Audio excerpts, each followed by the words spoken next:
What's going on? This is the House of Boom podcast. I'm your host, Eric Boom Salvery. Today, well, this is the most diverse podcast you'll see. So today, I have an interesting, exciting, inspiring guest. She is an author of the book. I'm always messing this up. Can you go ahead and tell me the title of your book? Yes. The title of my book is This Is Not Your Typical Finding Your Purpose book. This is not your typical Finding Your Purpose book. Y'all hear that? This is not your typical Finding Your Purpose book. She is a life coach. She's dope in person and on Instagram. She is Joy. You can follow her at Speak with Joy. What's going on? How you feeling today? I'm feeling good. I feel great, actually. I can't complain. I just feel like so peaceful, which is a good thing. Hey, peace over everything. We just gonna speak that right now because I saw somebody posting something the other day and I was like, they gave like a list and then peace was one of them, and I was like, big on the peace part, because when you're at peace, you can get a lot of stuff done, and getting a lot of stuff done is something that you help people do. So I want to start this episode with talking about what the heck is a life coach, because most people, I think, there's a little confusion about what a life coach is. And I feel like here's a perfect opportunity for anybody who's watching this to understand what a life coach is. So you go ahead and tell me, Joy, what is a life coach? So a life coach is someone that is literally coaching an individual. They are holding that person accountable so that they're able to achieve their personal as well as their professional goals. So that's that person that's going to give you that boost of motivation, as well as homework assignments, right? Because in order to reach your full potential, you have to put in the work. So that person is literally coaching you to perform to your highest potential. How did you get into that? What got you started? That's a good question. So one of the things I always tell people is I've always worked jobs for the past 10 years where I was actually essentially coaching clients, I was coaching youth, I was coaching adults. So I was always in the field of coaching people. I think the difference now is that I'm like, you know what? I've been doing this for 10 plus years with work. Why not create my, own business where I'm able to really coach people? So I find so much joy and fulfillment helping other people achieve a goal, helping no pun other intended. people helping them achieve their goals, right? And then really making sure that people are really operating into their fullest potential. When I hear people talk, I am that type of person that's always thinking about, wow, like I wonder if this person knows that they're really dope in real life, right? Like I've always naturally been that way. So when I was telling some of my really close friends and family members, like, I'm really going to go into this coaching thing, everyone was like, oh yeah, Joy, it's about time because, you've been doing this. So in giving, in coaching, you got to give a lot, right? And then you have to also keep the energy for yourself. How do you find balance in that?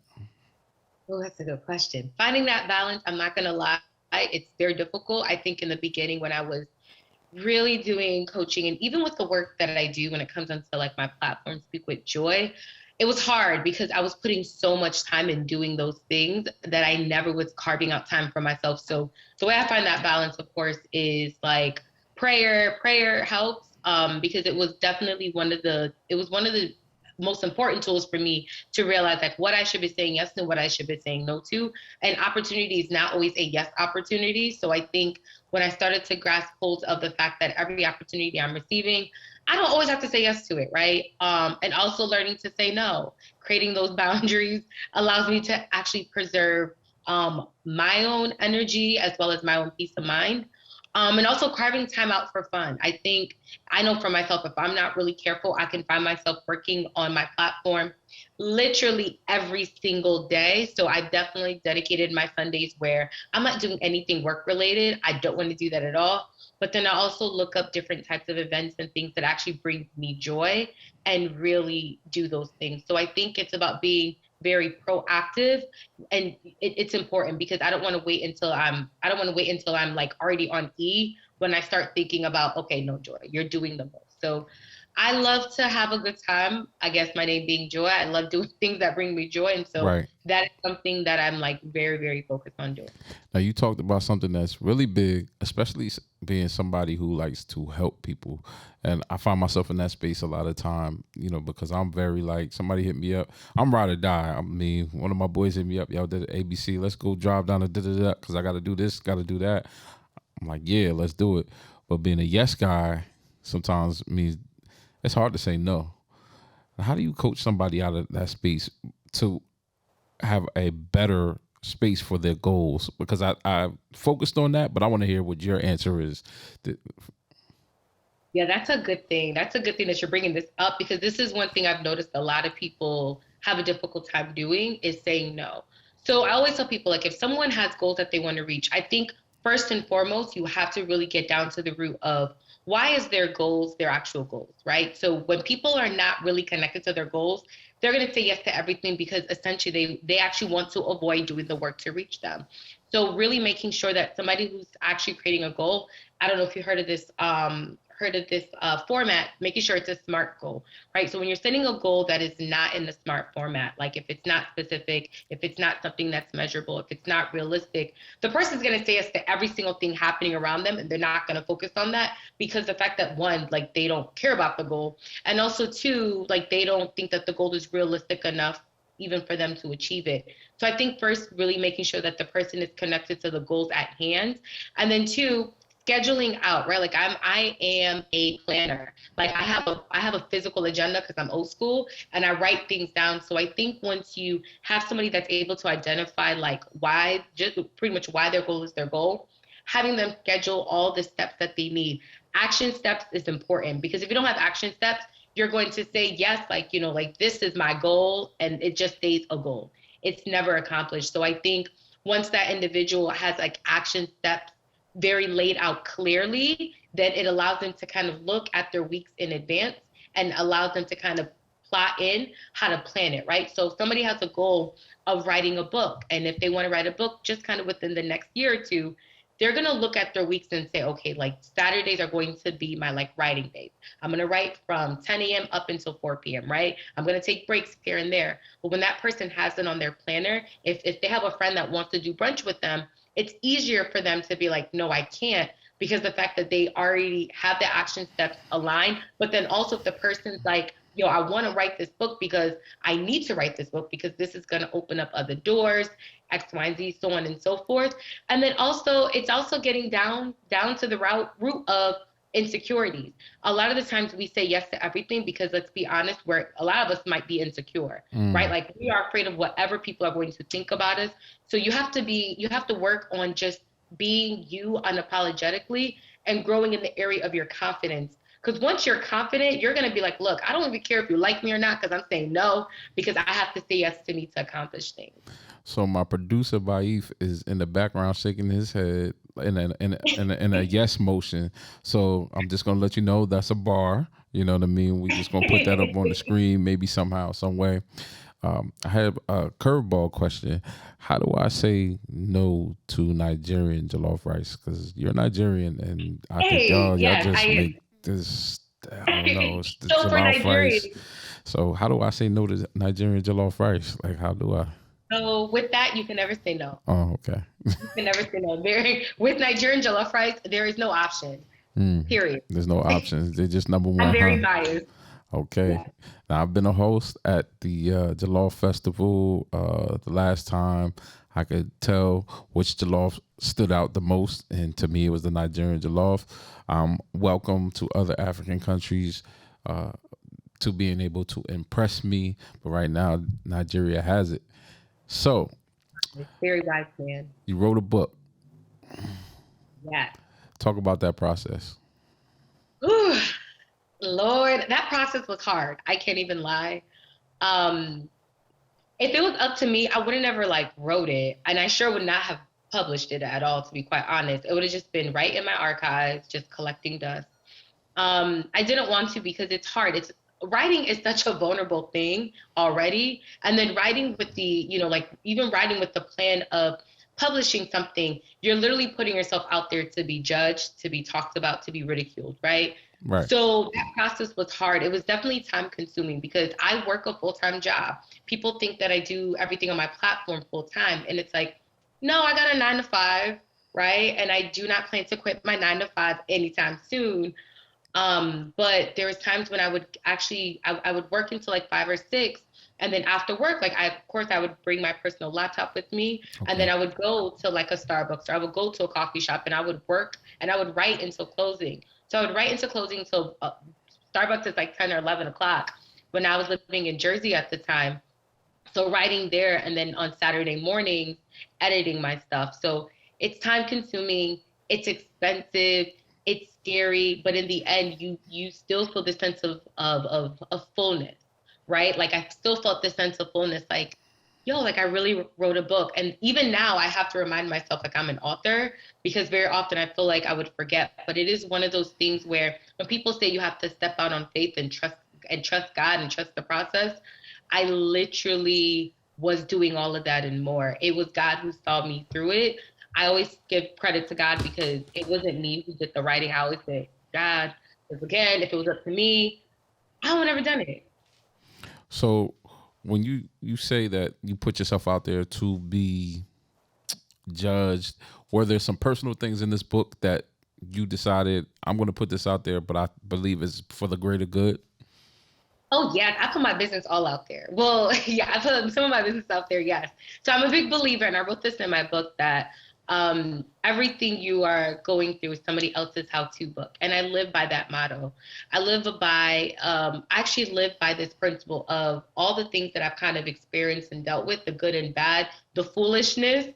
I put it in that book. If I'm writing about purpose, I think it's important for people to understand my own story, my own journey, all the mistakes that I was making, because I think one, it actually makes me real. It makes me a human being. And I think a lot of the times in order for you to trust any author and trust any writings, I think the person should be transparent. So yeah, I was sharing like some of my own like dating histories and stuff like that prior to me, really understanding what purpose is. And of course, like dating while being in purpose as well. So sharing those things and being vulnerable. And one of the things some of the feedback I was receiving was, Joy, thanks so much for saying this, because I realized I'm not the only one going through it. So that was just confirmation, like, all right, Joy, you got to keep sharing your story. You know, it's interesting where you were talking. I was thinking of what's her name from 1075. She always talks about handle your scandal. I think her name is Deja. Joy has said, "Nah, this is not a scandal. This is your blessing. This is something that's gonna help you." So I appreciate that. Do you, being a woman, a black woman, an African woman, did you find any difficulties in that space? Because I mean, those three alone just make you important to the culture. I could imagine going to Barnes and Noble and just seeing all the self help, all the finding your purpose books, but now you're creating something that's niche to somebody that's like you. That's somebody that's within your age range. Talk about that process or your thought process with that. Yes, I think I'm happy you brought that up. I think being Nigerian, once we are out of our mother's womb, our futures are already made for us, right? Like we are already taught, or we are on the track of being a doctor, a lawyer, a nurse, or a business person. While that's not a bad thing, right? But I also realize like that is not the only thing. And I think being, just being Nigerian and just saying, okay, I went to school and yes, I'm gonna write this book. I think it was one of those things where I really wanted to inspire other Nigerians, even other Africans, to know that like you don't have to fit into the norm, right? Like if you are a doctor, like you could have like an art show if you want, or if you want to go into music, you can do these things. I think it's about us really tapping into the different forms of art and the different forms of walks of life. So that process was interesting because I felt like wow, like I'm doing something that my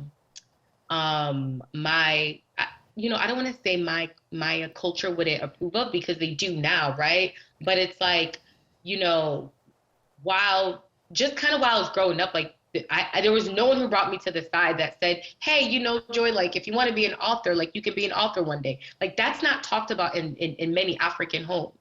So that process, like this process was definitely liberating, writing it, publishing it. And even from my parents, like I see how they've just been so proud and very supportive because they're just telling their friends, yes, just like my father, when I would go to Georgia, he would tell his neighbors, like, I have a daughter that's actually an author. So proud. And it's the same type of proudness that I would see in other parents who pretty much have children who have gone to medical school, who have become lawyers, who pretty much have bought homes, who have even gotten married.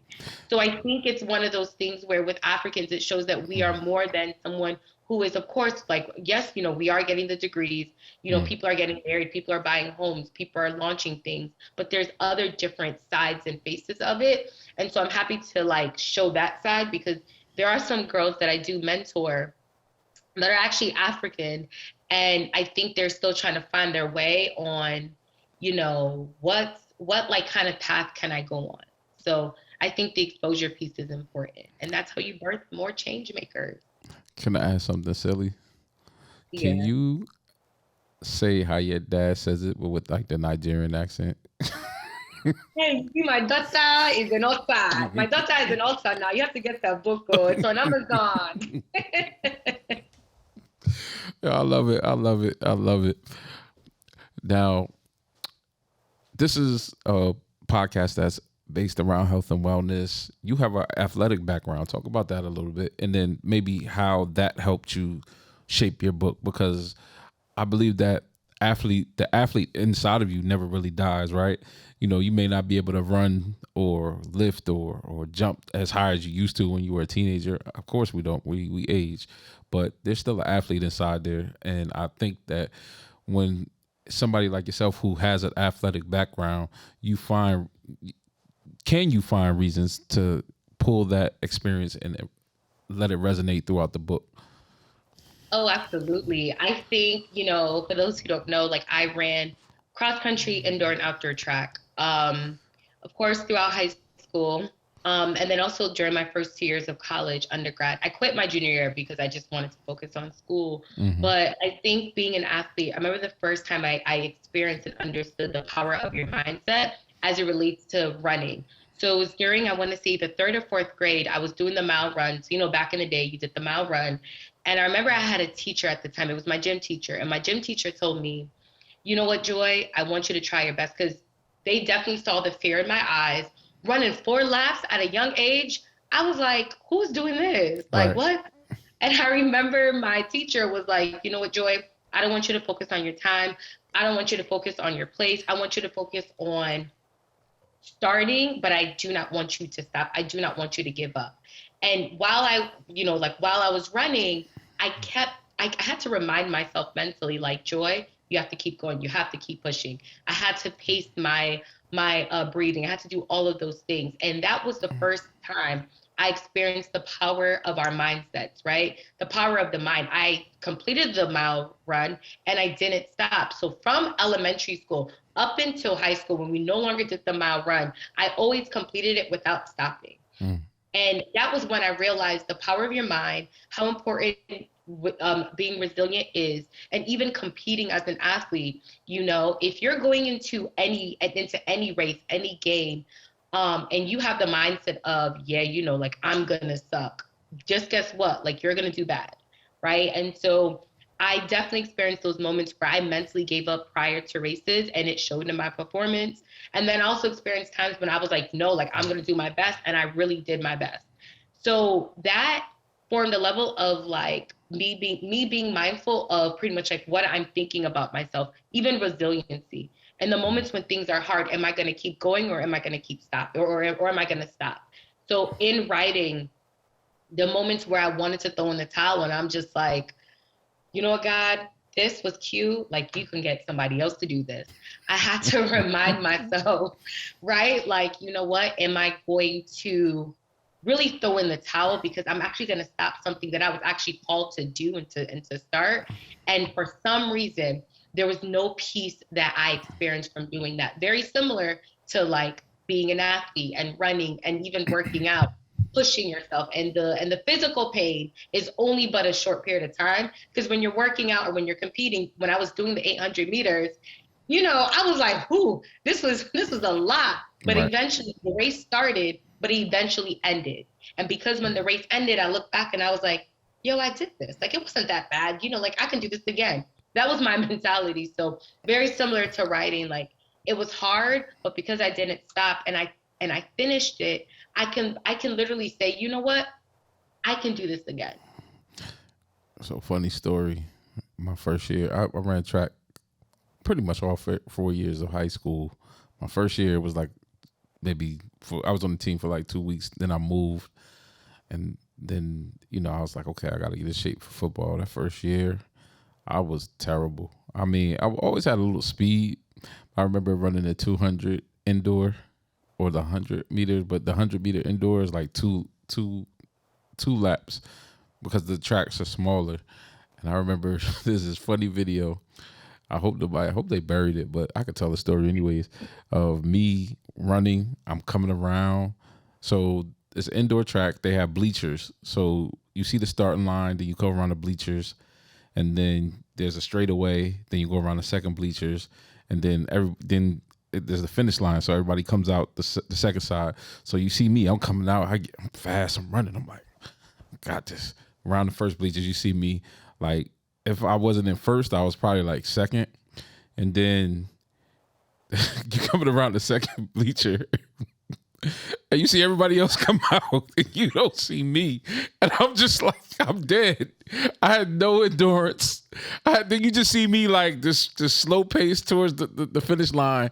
And it was like, wait, what happened? It was like somebody got lost. Where did he go? Did he get lost in another dimension or something? Like, it was so crazy. But I was that bad. That was my sophomore year of high school. And then my junior year, I was determined because everybody, people, jokes, oh, you ain't this, you ain't that.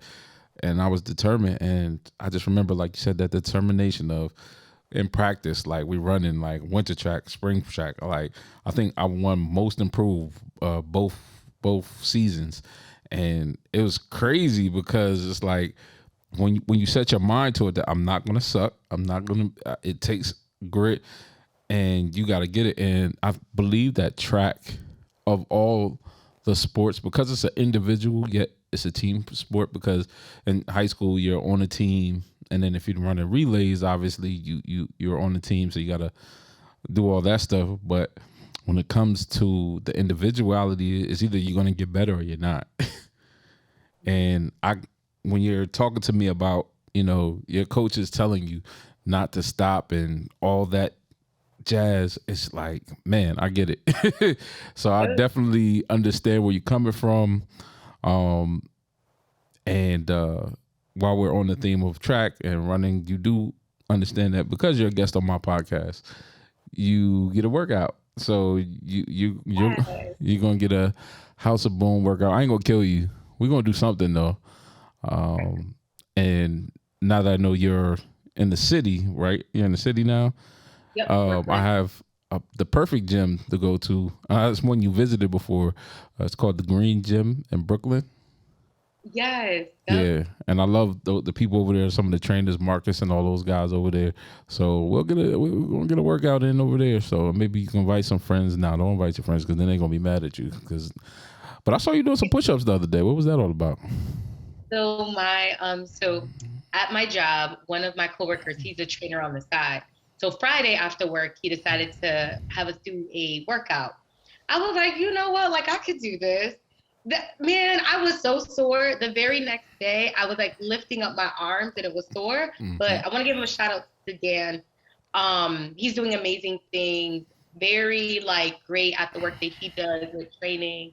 And his workouts are very, very thorough. And he actually just opened up a gym with one of his boys in Queens. So that's pretty dope. What's the name of the gym? Just so off the there. We can shout him out. It's all love.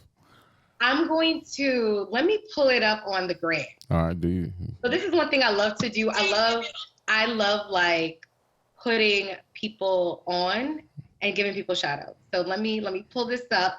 So if you follow his IG, can I give it IG page? Yeah, why not?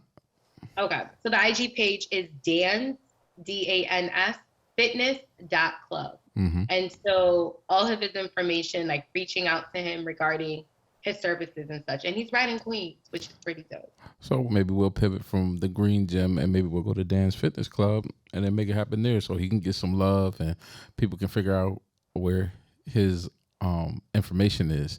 So you have a shirt on that says what? Black men.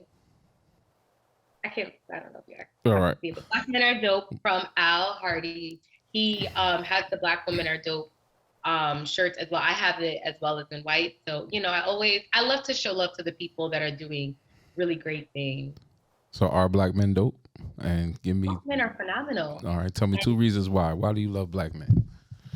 Why I love Black men? Why not? So I love Black men because they are definitely vulnerable. I think in a world that paints Black men to be so tough and rugged and rough, I don't believe that. There are some beautiful, vulnerable Black men that are very in tune with their emotions and feelings. And there are Black men that are out here doing the work to heal. And another reason why I love Black men is they are definitely supportive, right? I think from my personal experiences, from the Black men that I know of that are my friends, that are my family members, when I share things that I want to do, when I've been doing things, they have been there to support, whether it's through words of encouragement, whether it's buying products, even rather if it's just like putting me on to different opportunities.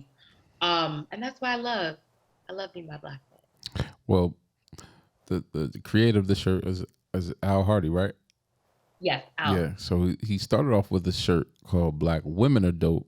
And previous to us coming online, I said I wrote a small little poem about that. And it says, Black women are dope. If energy is everything, the Black woman is overflow. So I say that Speak with Joy, she is overflow. She has a dope book. You can name the title one more time just so I don't mess it up. Yes, this is not your typical Finding Your Purpose book. This is not your typical Finding Your Purpose book. And everybody can follow you where? You guys can follow me on Instagram at Speak with Joy. Speak with Joy. And where can they purchase your book? Y'all can purchase my book on Amazon. You can also purchase it on Barnes & Noble, of course, the website. And you can also go on my website to purchase it at www.speakwithjoy.net. So y'all got all her information. Look forward to the workout. This is the House of Boom podcast. I'm your host, Eric Boom Salvery, and we are out. Peace.